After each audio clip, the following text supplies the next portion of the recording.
മാന്യപ്രേക്ഷകർക്ക് എൻ്റെ പ്രണാമം. ജീവിതത്തിൽ നമ്മളെല്ലാവരും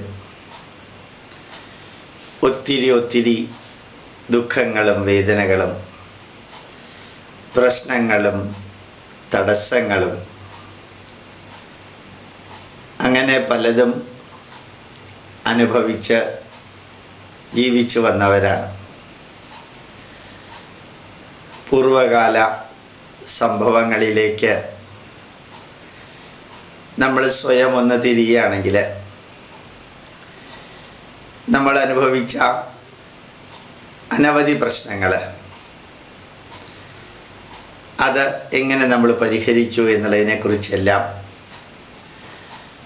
നമുക്ക് തന്നെ അത്ഭുതം തോന്നും.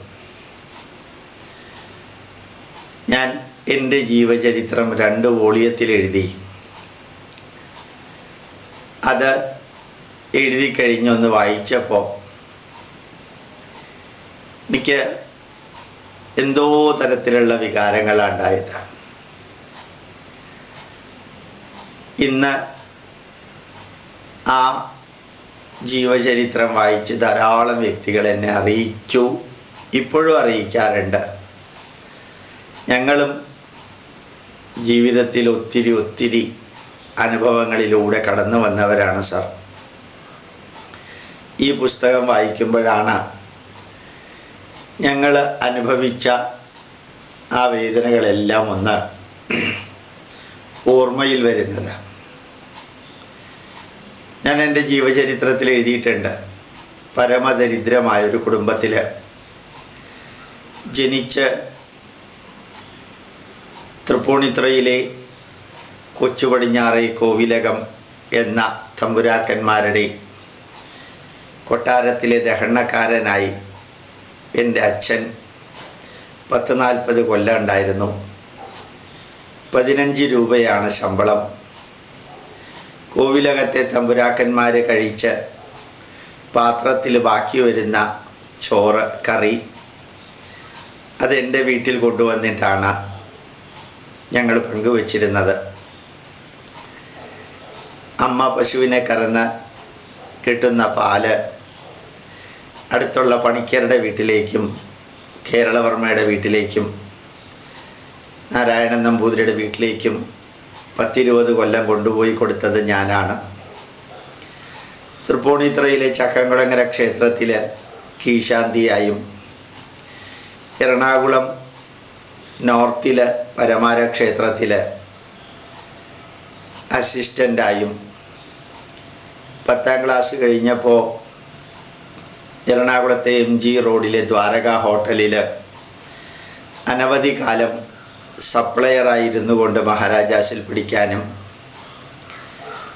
പിന്നെ എറണാകുളത്തെ ക്ലോത്ത് ബ്രസാർ റോഡിൽ അവർ കോളേജിൽ ചെറിയ ക്ലാസ്സിലെ കുട്ടികൾക്ക് രാവിലെയും വൈകുന്നേരവും ട്യൂഷൻ എടുത്ത് അവർ കോളേജിൽ ട്യൂഷൻ പഠിപ്പിച്ച് സെയിൻറ്റ് ആൽബർട്ട്സിലും മഹാരാജാസിലും പോകാനും, ഇതിൻ്റെ ഇടയ്ക്കെല്ലാം ദർബാർ ഹാൾ ഗ്രൗണ്ടിലുള്ള എറണാകുളത്തെ TDM ഹാളിൽ വളരെ ചെറുപ്പം മുതൽക്ക് ഏതാണ്ട് MSc പഠിക്കുന്നത് വരെ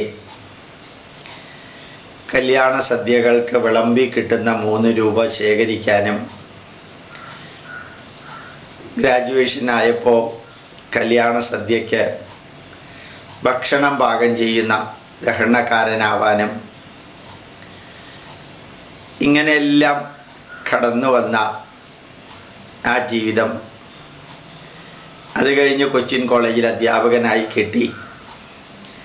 എന്നെ പഠിപ്പിച്ച പ്രൊഫസർ രാമൻ സാറ് കോളേജ് അധ്യാപകനായിട്ട് തുടരേണ്ട, PhD എടുക്കണമെന്ന് പറഞ്ഞപ്പോൾ 320 രൂപ സ്റ്റൈപ്പൻഡിന് ഹൈദരാബാദിൽ Indian institute of chemical technology എന്ന CSIR സ്ഥാപനത്തിൽ PhDക്ക് വർക്ക് ചെയ്യാനും, 320 രൂപ സ്റ്റൈപ്പൻഡ് കൊണ്ട് ഒരു നല്ല വീട്ടിൽ താമസിക്കാൻ യോഗമില്ല. ഒരു ചേരി പ്രദേശത്ത് 10-40 വീടുകളുടെ ഇടയിൽ ഒരു വീട്ടിൽ കോമൺ കക്കൂസ്, അങ്ങനെയുള്ള ഇരുമ, പോത്ത് എല്ലാം ചുറ്റുമുണ്ട്. മനുഷ്യമലത്തിൻ്റെ കേന്ദ്രമാണ്. അവിടെ 1-2 കൊല്ലം ജീവിക്കാനും അതെല്ലാം ചിന്തിക്കുമ്പോൾ എനിക്ക് എന്നെ തന്നെ ബഹുമാനമോ ആദരവോ എല്ലാം തോന്നാറുണ്ട്. ഞാൻ എൻ്റെ ശരീരത്തോട് നന്ദി പറയാറുണ്ട്. എൻ്റെ മനസ്സിൻ്റെ ആഗ്രഹങ്ങളെല്ലാം പൂർത്തീകരിക്കുന്നതിന് എൻ്റെ കൂടെ നിന്ന ഈ ശരീരം കരയാതെ, തളരാതെ, തകരാതെ, വരളാതെ എൻ്റെ കൂടെ നിന്ന ആ ശരീരത്തിനോട് എനിക്ക് വലിയ ബഹുമാനം തോന്നാറുണ്ട്. മറ്റൊരർത്ഥത്തിൽ എൻ്റെ മനസ്സിന് എൻ്റെ ശരീരത്തോട് ബഹുമാനം തോന്നാറുണ്ട്. ഇപ്പോൾ പൂർവ്വകാല ചരിത്രങ്ങളെല്ലാം ഞാനൊരു പുസ്തകത്തിൽ എഴുതി. 8-10 എഡീഷൻ അത് പ്രസിദ്ധീകരിക്കുകയും ചെയ്തു. ഇപ്പോഴും ഏതാനും ഭാഗങ്ങളെല്ലാം വായിക്കുമ്പോൾ എൻ്റെ തൊണ്ട ഇടറാറുണ്ട്, എനിക്ക് കരച്ചിൽ വരാറുണ്ട്. ഇത്രയെല്ലാം ഞാൻ പറഞ്ഞത് എന്നെപ്പോലെയോ എന്നെക്കാളും എത്രയോ കഷ്ടപ്പെട്ടിട്ടോ നിങ്ങളിൽ പലരും ജീവിതം ആരംഭിച്ചിട്ടുണ്ടാവും. ഞാൻ പല മിഡിൽ ഈസ്റ്റ് രാജ്യങ്ങളിലും പോകുമ്പോൾ അവിടെ ഓരോരുത്തരും അവരെ പോയ രാജ്യത്ത് ജീവിതം ആരംഭിക്കാനും നിലനിൽക്കാനും ചെയ്ത വേദനാജനകമായ കർമ്മങ്ങളും അനുഭവിച്ച വേദനകളുമെല്ലാം പറയാറുണ്ട്. അത് ഞാൻ അനുഭവിച്ചതിനേക്കാളൊക്കെ എത്രയോ വലുതാണ്. ഇതും ഞാൻ നിങ്ങളെ ഇപ്പോൾ ഈ രാവിലെ ഇതെല്ലാം യൂട്യൂബിൽ റെക്കോർഡ് ചെയ്യുമ്പോൾ ഓർമ്മിപ്പിക്കാൻ കാരണം കാലചക്രം തിരിഞ്ഞുകൊണ്ടേയിരിക്കുന്നു. സമയം ഒരു നദി പോലെ ഒഴുകിക്കൊണ്ടേയിരിക്കുന്നു. സൂര്യോദയവും സൂര്യാസ്തമയവും അനുദിനം നടന്നുകൊണ്ടേയിരിക്കുന്നു. ഋതുക്കൾ മാറിക്കൊണ്ടേയിരിക്കുന്നു. നമ്മളും ബാല്യം, കൗമാരം, യൗവനം, യഥാ ദേഹാന്തര പ്രാപ്തിർ ധീരസ്തത്ര ന മുഖ്യതി എന്ന് ഭഗവത്ഗീതയിൽ പറയുന്നത് പോലെ നമ്മൾ ഈ ഭൂമിയിൽ ജനിച്ചു. ബാല്യകാലം നമ്മുടേത് കഴിഞ്ഞു. കൗമാരവും നമ്മളിൽ പലരുടെയും കഴിഞ്ഞു. സൂര്യൻ 12:30 മണി കഴിഞ്ഞ് പടിഞ്ഞാട്ട് പോകാൻ തുടങ്ങിയിരിക്കുന്നു.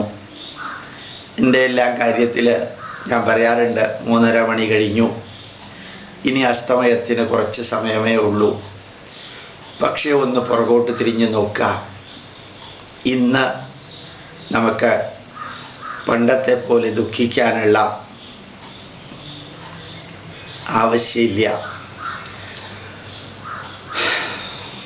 പണ്ടത്തെ പോലെ വേദനിക്കാനുള്ള ആവശ്യമില്ല. ചെറുപ്പത്തിൽ നമ്മളെല്ലാം വളർന്നപ്പോൾ നമ്മുടെ അടുക്കളകളിലെ ഭക്ഷണം പാകം ചെയ്യുന്ന അടുക്കളകളിലെ അവസ്ഥ, നമ്മുടെ അമ്മമാർ അനുഭവിച്ച വേദന നമുക്കറിയാം. പലപ്പോഴും അടുക്കളയിൽ നിന്ന് ദൂരെയായിരിക്കും കിണർ. ഇടവപ്പാതി കഴിഞ്ഞ് ചിങ്ങമാസം വരെ കോരിച്ചൊരിയുന്ന മഴയത്ത് കിണറ്റിൽ നിന്ന് വെള്ളം കോരുന്ന അമ്മമാർ പച്ച വിറക്, നനഞ്ഞ വിറക് കത്തിക്കാനില്ലാത്ത സംവിധാനത്തിൽ പോലും അത് കത്തിച്ച് നമുക്ക് രാവിലെ ഭക്ഷണം പാകം ചെയ്തു തന്ന അമ്മ, ഒരു പരിദേവനവുമില്ലാതെ 5-6 കുട്ടികളെ വളർത്തിയ അമ്മ. അന്ന് ഗ്യാസ് അടുപ്പില്ല. അന്നൊരു സ്വിച്ച് ഓൺ ചെയ്ത് മോട്ടോർ പ്രവർത്തിച്ച് ടാങ്കിൽ വെള്ളം കയറ്റി ടാപ്പിലൂടെ വെള്ളമെടുത്ത് പാചകം ചെയ്യാനുള്ള സംവിധാനം ഇല്ല. മാത്രമല്ല, ഒരു സാമ്പാർ ഉണ്ടാക്കണമെങ്കിൽ, അവിയൽ ഉണ്ടാക്കണമെങ്കിൽ, ഓലൻ ഉണ്ടാക്കണമെങ്കിൽ, എന്തെങ്കിലും ഉണ്ടാക്കണമെങ്കിൽ അതെല്ലാം വറുത്ത് വലിയ ആട്ടുകല്ലിലോ അമ്മിക്കല്ലിലോ അരമുക്കാൽ മണിക്കൂർ അരച്ച് അതെല്ലാം എടുത്ത് ഈ പാത്രത്തിൽ ഒഴിച്ചുണ്ടാക്കേണ്ടി വരിക. ഇന്ന് 1 മിനിറ്റോ 1.25 മിനിറ്റ് കൊണ്ടോ കറക്കി അരയ്ക്കാവുന്ന മിക്സി നമ്മുടെ മുമ്പിലുണ്ട്.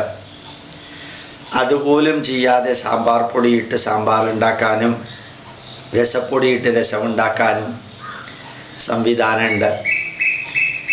ഏത് ഭക്ഷണ പദാർത്ഥം വേണമെങ്കിലും ഫ്രിഡ്ജിൽ വെച്ച് സൂക്ഷിക്കാനുള്ള സംവിധാനമുണ്ട്. പണ്ട് രാവിലെ ഉണ്ടാക്കിയ സാധനം വൈകുന്നേരമാവുമ്പോൾ ചീത്തയാവും. അടുത്ത ദിവസം പലപ്പോഴും വളിച്ച ഭക്ഷണമായിരിക്കും കിട്ടുക. അത് ശേഖരിച്ച് വെക്കാൻ സംവിധാനമില്ല.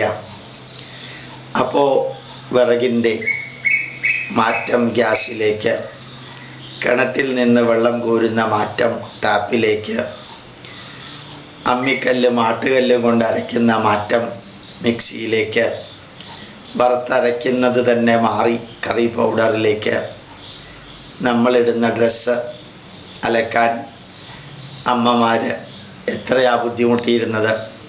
ഇന്നതിന് പകരം വാഷിംഗ് മെഷീനുണ്ട്.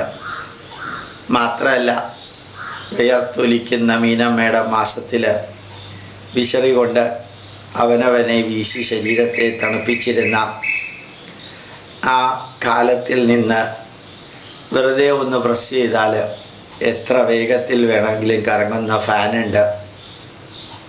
അതിൻ്റെ ചുവട്ടിലിരുന്ന് ആനന്ദിക്കാം. അതുപോലെ ചോർന്നൊലിക്കുന്ന വീടല്ല ഇന്നുള്ളത്. കാലാകാലം ഓട് ക്ലീൻ ചെയ്യുകയോ ഓല മെയ്യുകയോ ചെയ്യേണ്ട ആവശ്യമില്ല. നല്ല കോൺക്രീറ്റ് വീട്. അല്പം എന്തെങ്കിലും വിധത്തിൽ ഒന്ന് കഴിക്കണമെന്ന് തോന്നിയാൽ റെഡിമെയ്ഡായിട്ടുള്ള സോഫ്റ്റ് ഡ്രിങ്ക് ഉണ്ട്. ഏത് തരത്തിലുള്ള വെജിറ്റബിളും കിട്ടാനുണ്ട്. അല്പം പാവപ്പെട്ടവരാണെങ്കിൽ 25 കിലോ വരെ അരി 2 രൂപയ്ക്ക് ലഭിക്കാനുള്ള സംവിധാനമുണ്ട്.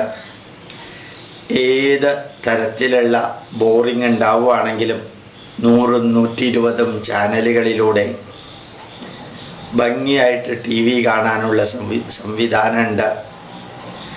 ആ സംവിധാനത്തിലൂടെ നമുക്കിഷ്ടമുള്ള സിനിമ എത്ര വേണമെങ്കിലും കാണാം. സിനിമാ ടാക്കീസിൽ ചെന്ന് ക്യൂ നിൽക്കേണ്ട ആവശ്യമില്ല. നമ്മൾ ഒരു സ്ഥലത്ത് നിന്ന് മറ്റൊരു സ്ഥലത്തേക്ക് പോകണമെങ്കിൽ ഒരു 20ഓ 25ഓ രൂപ കൊടുത്താൽ ഓട്ടോയിൽ പോകാൻ സാധിക്കും. 4ഓ 5ഓ രൂപ കൊടുത്താൽ ഇഷ്ടം മാതിരി ബസ്സുണ്ട്. ഏത് ബസ്സും ബുക്ക് ചെയ്യണമെങ്കിൽ ഇൻ്റർനെറ്റ് സംവിധാനമുണ്ട്. ഏത് ട്രെയിനും ബുക്ക് ചെയ്യണമെങ്കിൽ നീണ്ട ക്യൂവിൽ നിന്ന് കരയേണ്ട ആവശ്യമില്ല. ഇന്ന് നമുക്ക് ഈ ബുക്കിംഗ് സംവിധാനമുണ്ട്.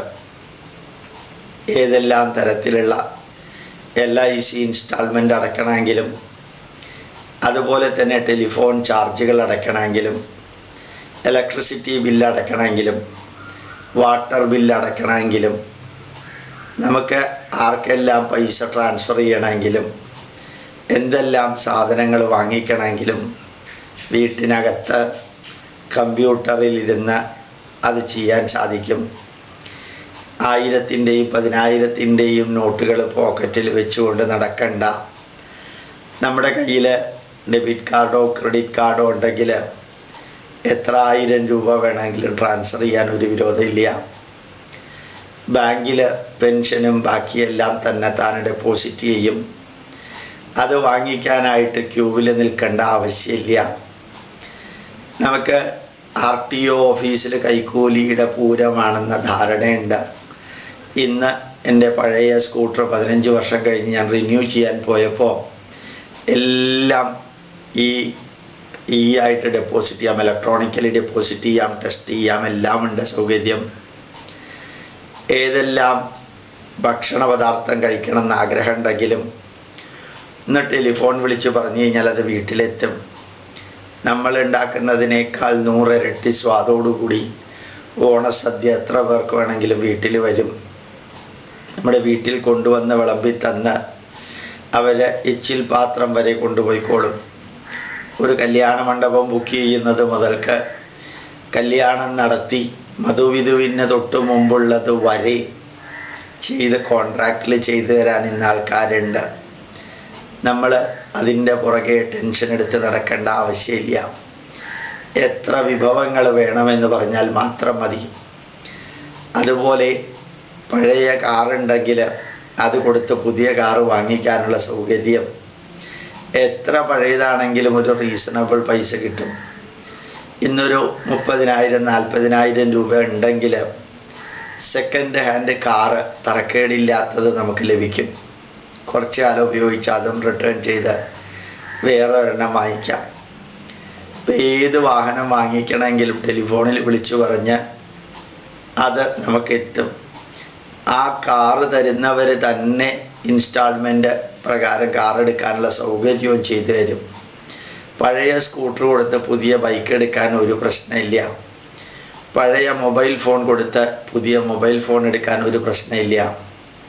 പണ്ട് ഒരു ലാൻഡ് ഫോൺ കണക്ഷൻ കിട്ടണമെങ്കിൽ 1000 രൂപ ഞാൻ ഡെപ്പോസിറ്റ് ചെയ്തിട്ട് എത്ര കാലം കാത്തിരുന്നു എന്ന് ഇപ്പോഴും ഓർമ്മ വരുന്നു. ഇന്നൊരു ലാൻഡ് ഫോൺ കണക്ഷൻ കിട്ടണമെങ്കിൽ നമ്മൾ കടയിൽ ചെന്ന് പറഞ്ഞ് 1 കിലോ അരി വാങ്ങിച്ചു കൊണ്ടുവരുന്ന ലാഘവത്തോടു കൂടി ലാൻഡ് ഫോൺ കണക്ഷൻ കൊണ്ടുവരാൻ സാധിക്കും. മാത്രമല്ല ആ ടെലിഫോണിന് ലാൻഡ് ഫോണിന് പൈസ അടയ്ക്കാനും ക്യൂവിൽ നിൽക്കണ്ട. നമ്മുടെ ബാത്റൂമിനകത്ത് കുളിച്ചുകൊണ്ടിരിക്കുമ്പോൾ പോലും അമേരിക്കയിലെ ന്യൂയോർക്കിലേക്ക് വിളിക്കാൻ ട്രങ്ക് ബുക്ക് ചെയ്യേണ്ട, PP ബുക്ക് ചെയ്യേണ്ട, ടെലഗ്രാം അടിക്കാനായിട്ട് പോസ്റ്റ് ഓഫീസിൽ പോകണ്ട. പണ്ട് ഒരു കത്തെഴുതി അത് വായിച്ചു നോക്കി അത് പശ ഒട്ടിച്ച് അതിൽ ആവശ്യത്തിന് സ്റ്റാമ്പ് ഒട്ടിച്ച് പോസ്റ്റ് ബോക്സിൽ കൊണ്ടിട്ടിരുന്ന കാലത്തെക്കുറിച്ച് ആലോചിച്ച് നോക്കുക. ഇന്ന് അതൊന്നും വേണ്ട. 9 മണിക്ക് ഇമെയിൽ ടൈപ്പ് ചെയ്താൽ 9:02 9:03 ടൈപ്പ് ചെയ്ത് കഴിഞ്ഞാൽ അത് സെൻഡ് അയച്ചാൽ ആ നിമിഷം അത് അമേരിക്കയിലോ ഇംഗ്ലണ്ടിലോ ലണ്ടനിലോ ദുബായിലേക്കോ അബുദാബിയിലേക്കോ എത്തും. ഒന്ന് ടെലിഫോണിൽ SMS കൊടുത്താൽ നമ്മളിവിടെ നിന്ന് അയച്ചിട്ടുണ്ടെന്നുള്ള വിവരവും കിട്ടും. ഏത് ഡോക്യുമെൻറ്റും ട്രാൻസ്ഫർ ചെയ്യാൻ ഇമെയിലിലൂടെ സ്കാൻ ചെയ്ത് സാധിക്കും. ഏത് തരത്തിലുള്ള സിറോക്സ് എടുക്കാനും പണ്ടത്തെ പോലെ ഫോട്ടോ കോപ്പി വികൃതമായതൊന്നുമല്ല. അൾട്രാ മോഡേൺ സിറോക്സ് കോപ്പി എടുക്കാൻ 1 രൂപയോ 1.25 രൂപയോ കൊടുത്താൽ മതി. എത്ര സ്പീഡിൽ ഫോട്ടോ കോപ്പി കിട്ടും. സെൽഫ് അറ്റസ്റ്റേഷൻ ധാരാളം മതി. ഏതെല്ലാം കാര്യങ്ങൾ നോക്കുക. ഗ്യാസ് ബുക്ക് ചെയ്യാൻ പോലും ഇന്ന് മൊബൈൽ ഫോണിൽ ആ നമ്പർ കറക്കിയാൽ എന്നിട്ട് അവരൊരു ചോദ്യം ഉണ്ടായിരിക്കും. ഗ്യാസ് ബുക്കിങ്ങിനാണെങ്കിൽ 1 അമർത്തുക. ആ 1 അമർത്തിയാൽ ബാക്കിയെല്ലാം തന്നെത്താനെ ഇങ്ങോട്ട് പറഞ്ഞ് ബുക്കിങ്ങിനാണെങ്കിൽ വീണ്ടും ഒന്നും കൂടി അമർത്തുക. ഒന്നും കൂടി അമർത്തിയാൽ അത് തന്നെത്താനെ ബുക്ക് ചെയ്തോളും. കറക്റ്റ് ടൈമിൽ നമുക്ക് SMS ആയിട്ട് കിട്ടുമെന്ന് ഗ്യാസ് വരുമെന്നുള്ളത്. അത് നമുക്ക് ഉപയോഗിച്ച് വിറകില്ലാതെ, നനഞ്ഞ വിറകില്ലാതെ, നമ്മുടെ അമ്മ പാകം ചെയ്ത ബുദ്ധിമുട്ടുകളൊന്നും ഇല്ലാതെ നമുക്ക് ഗ്യാസ് കിട്ടി. അതിനുള്ള സൗകര്യമുണ്ട്. ബാങ്കിൽ ചെന്നാൽ ക്യൂ നിന്ന് ചെക്ക് എഴുതി കൊടുത്ത് അവർ നമ്പർ വിളിക്കുന്നത് വരെ കാത്തിരുന്ന് പൈസ എടുക്കേണ്ട ആവശ്യമില്ല. ATMൽ തൊട്ടാൽ ഞാൻ മിനിഞ്ഞാന്ന് നോക്കിയപ്പോൾ 30 അല്ലെങ്കിൽ 40 സെക്കൻഡ് കൊണ്ട് 40,000 രൂപ വരെ ഏത് ബാങ്കിൽ അക്കൗണ്ട് ഉള്ളവനും മറ്റേത് ബാങ്കിൽ നിന്നും പൈസ എടുക്കാവുന്ന അവസ്ഥയാണുള്ളത്. അവിടെ എല്ലാം നമ്മൾ ടൈം സേവ് ചെയ്യുന്നു. വീട്ടിൽ നിന്നിറങ്ങി ഓട്ടോയ്ക്ക് വിളിക്കാൻ ഇപ്പോൾ നമ്പറുണ്ട്. തെങ്ങ് കയറ്റ തൊഴിലാളി തേങ്ങയിടാൻ വേണമെങ്കിൽ ഫോൺ വിളിച്ച് നമുക്ക് പറയാം. നമ്മുടെ കാറ് റിപ്പയർ ചെയ്യണമെങ്കിൽ ഇൻഡസിലേക്കോ പോപ്പുലറിലേക്കോ വിളിച്ചു പറഞ്ഞാൽ അവർ വന്ന് വണ്ടി കൊണ്ടുപോയിക്കോളും. മിക്കവാറും വിശ്വസിക്കാവുന്ന സർവീസുകൾ. അതുപോലെ തന്നെ നമുക്ക് വീട്ടിൽ പറമ്പ് കിളയ്ക്കാൻ വരെ മൊബൈൽ ഫോണിൽ വിളിച്ചു കഴിഞ്ഞാൽ ആൾ വരും. ആളുണ്ടെങ്കിൽ ഒരു പറമ്പ് വാങ്ങിക്കാൻ വലിയ വിഷമമൊന്നുമില്ല, പൈസ കൂടുതലാണെങ്കിലും. അതുപോലെ ഒരു വീട് കെട്ടണമെങ്കിൽ മൊത്തം കോൺട്രാക്റ്റ് കൊടുക്കാം. പണ്ടാണെങ്കിൽ ഇതിൻ്റെ പുറകെ ആശാരി എന്ത് ചെയ്യുന്നു, അയാൾ കക്കുന്നുണ്ടോ എന്നുള്ളതെല്ലാം നോക്കണം. ഇന്ന് നമ്മളുടെ മുമ്പിൽ ആൾക്കാർ വരാനുണ്ട്. അതുപോലെ തന്നെ കറസ്പോണ്ടൻസ് കോഴ്സിൽ ഏത് ഡിഗ്രി എടുക്കാനും സംവിധാനമുണ്ട്. ഒരു ജോലി കിട്ടാനും വലിയ ബുദ്ധിമുട്ടൊന്നുമില്ല. മൊബൈൽ ഫോണിലൂടെ വിളിക്കുകയോ ഒരു ഇൻ്റർനെറ്റിൽ അല്ലെങ്കിൽ നമ്മുടെ വെബ്സൈറ്റിൽ അല്ലെങ്കിൽ ഇമെയിൽ വഴിക്ക് ആപ്ലിക്കേഷൻ അയക്കുകയോ ചെയ്താൽ മിക്കവാറും റെസ്പോണ്ടൻസ് ഉണ്ടാവും.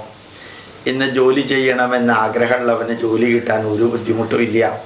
കാർപ്പൻ്ററായിട്ടോ ഇലക്ട്രീഷ്യനായിട്ടോ മെയ്സണായിട്ടോ പെയിൻ്ററായിട്ടോ നല്ല ജോലി ചെയ്യാൻ കപ്പാസിറ്റി ഉള്ളവന് ഡെയിലി വേജസിന് പകരം ദിവസക്കൂലിക്ക് പകരം ഇത്രയും വർക്ക് ഒരുമിച്ച് ഞാൻ ചെയ്യാമെന്ന് പറഞ്ഞ് കോൺട്രാക്റ്റ് എടുത്താൽ ഒരു 2 ദിവസം കൊണ്ട് തീർക്കാവുന്ന ജോലിക്ക് 5000 6000 രൂപ വരെ ലഭിക്കും. നമുക്ക് കാണാം.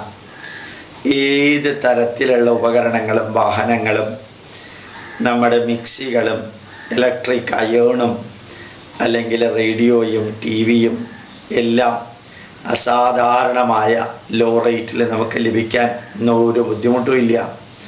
വസ്ത്രങ്ങളുടെയും അതുപോലെ തന്നെ വിവിധ തരത്തിലുള്ള ഡ്രസ്സുകളുടെയും ഒരു കൂമ്പാരമാണ് കടകളിലുള്ളത്. വളരെ അടുക്കും ചിട്ടയോടും കൂടി എന്ത് വേണമെങ്കിലും വാങ്ങിക്കാൻ സൗകര്യമുണ്ട്. വളരെയധികം എമൗണ്ട് ഒന്നും കൊടുക്കേണ്ട കാര്യമില്ല. പണ്ട് ഒരു ഷർട്ടിന് 100 150 കൊടുക്കേണ്ട സ്ഥാനത്ത് റെഡിമെയ്ഡ് ഷർട്ട് താല്പര്യമുള്ളവർക്ക് വളരെ വലിയ ക്വാളിറ്റി ഇല്ലെങ്കിലും വളരെ മോശമല്ലാത്ത ക്വാളിറ്റിക്ക് 50 60 രൂപയ്ക്ക് തിരുവനന്തപുരത്ത് ഇഷ്ടംമാതിരി ഷർട്ട് നല്ലത് തരക്കേടില്ലാത്തത് കിട്ടാനുണ്ട്. ശബരിമലയിലേക്ക് വഴിപാട് നടത്തണമെങ്കിൽ പോലും ഫെഡറൽ ബാങ്കോ ധനലക്ഷ്മി ബാങ്കിലൂടെയോ എമൗണ്ട് അടച്ച് അമ്പലത്തിൽ വഴിപാട് നടത്താനുള്ള സൗകര്യമുണ്ട്. ബസ് ബുക്ക് ചെയ്തിട്ട് കൈലാസത്തിലേക്ക് പോവാൻ ടൂർ പ്രോഗ്രാം ചെയ്യുന്നവരുണ്ട്. അമർനാഥിലേക്ക് കൊണ്ടുപോകുന്നവരുണ്ട്. പണ്ടത്തെ പോലെ ഒറ്റയ്ക്ക് പോകേണ്ട കാര്യമില്ല. ഫ്ലൈറ്റ് ബുക്ക് ചെയ്യാൻ അവിടെ അതോറിറ്റിയുടെ അടുത്ത് പോകേണ്ട, എയർലൈൻസിൻ്റെ ഓഫീസിൽ പോകേണ്ട കാര്യമില്ല. തന്നെത്താനെ ബുക്ക് ചെയ്യാം. അത് ഒരു ഗ്രൂപ്പ് ജേണി പിൽഗ്രിമായിട്ട് തീർത്ഥാടകരായിട്ട് പോകണമെങ്കിലും സ്വാമിമാരും അല്ലാത്തവരുമെല്ലാം നമ്മളെ കൊണ്ടുപോകാൻ റെഡിയായിട്ടുണ്ട്. ഞാൻ ഇത്രയെല്ലാം നിങ്ങളോട് അതിരാവിലെ യൂട്യൂബിന് വേണ്ടി റെക്കോർഡ് ചെയ്യുമ്പോൾ പറഞ്ഞത്, ഇയാൾ പറഞ്ഞ് എവിടെയാ ചെന്നെത്തുന്നത് എന്ന് ചോദിച്ചാൽ സ്കൂൾ അഡ്മിഷൻ വരെ വീട്ടിൽ വന്ന് എടുക്കുന്ന ഈ കാലഘട്ടത്തിൽ, ഫീസ് പോലും ഫ്രീ ആയിട്ട് തരുന്ന കാലഘട്ടത്തിൽ, ആയിരക്കണക്കിന് 100 കണക്കിന് എഞ്ചിനീയറിംഗ് കോളേജും ഡസൻ കണക്കിന് മെഡിക്കൽ കോളേജിലും അഡ്മിഷന് വേണ്ടി നമ്മുടെ വിദ്യാർത്ഥിയുടെ അടുത്തേക്ക് വന്നുകൊണ്ടിരിക്കുന്ന കോളേജ് അധികൃതരുള്ള ഒരു കാലഘട്ടത്തിൽ നമ്മൾ സന്തോഷിക്കാറുണ്ടോ? സന്തോഷിക്കാൻ വേണ്ടിയിട്ടുള്ള എല്ലാം ഇന്ന് യഥാർത്ഥത്തിൽ നമ്മളുടെ മുമ്പിലില്ലേ? എന്തെല്ലാം സംവിധാനം! വെള്ളത്തിന് വെള്ളം, വൈദ്യുതിക്ക് റീസണബിളി നല്ല ഫ്ലോ ഉള്ള വോൾട്ടേജ് ഫ്ലക്ച്വേഷൻ ഇല്ലാത്ത കറണ്ട്, പൈസയ്ക്ക് പൈസ, ഒരു 10 സെൻറ്റ് വിറ്റാൽ 1 കോടി രൂപ കിട്ടുന്ന കാലഘട്ടം. അതുപോലെ എല്ലാം വീട്ടിലിരുന്ന് ചെയ്യാവുന്ന ഈ കാലഘട്ടത്തിൽ ഇത്രയും അധികം സൗകര്യങ്ങളും സുഖങ്ങളും സന്തോഷങ്ങളും ആനന്ദങ്ങളുമെല്ലാം, ഞാൻ പ്ലൂരല്ല പറഞ്ഞത്, അറിഞ്ഞുകൊണ്ട് പറഞ്ഞതാണ്. വിവിധ തരത്തിലുള്ള ആനന്ദത്തെ ആനന്ദങ്ങൾ എന്ന് പറഞ്ഞു, വിവിധ തരത്തിലുള്ള സന്തോഷത്തെ സന്തോഷങ്ങൾ എന്ന് പറഞ്ഞു, വിവിധ തരത്തിലുള്ള ദുഃഖത്തെ ദുഃഖം എന്ന് പറയുന്നതിന് പകരം ദുഃഖങ്ങൾ എന്ന് പറഞ്ഞു. അപ്പോൾ ഈ സന്തോഷം, സംതൃപ്തി, ചാരിതാർത്ഥ്യം എല്ലാത്തിനും സംവിധാനമുള്ള ഈ കാലഘട്ടത്തിൽ നമ്മൾ ഉള്ളു തുറന്നൊന്ന് ചിരിക്കാറുണ്ടോ? 1 2 കുട്ടികളുടെ തലയിൽ കൈവച്ച് 1 2 കുട്ടികൾ മാത്രമല്ല, ഈ കാലഘട്ടത്തിൽ നമ്മുടെ മക്കൾക്ക് സ്നേഹം കൊടുക്കാറുണ്ടോ? അവർക്ക് മൂല്യങ്ങൾ കൊടുക്കാറുണ്ടോ?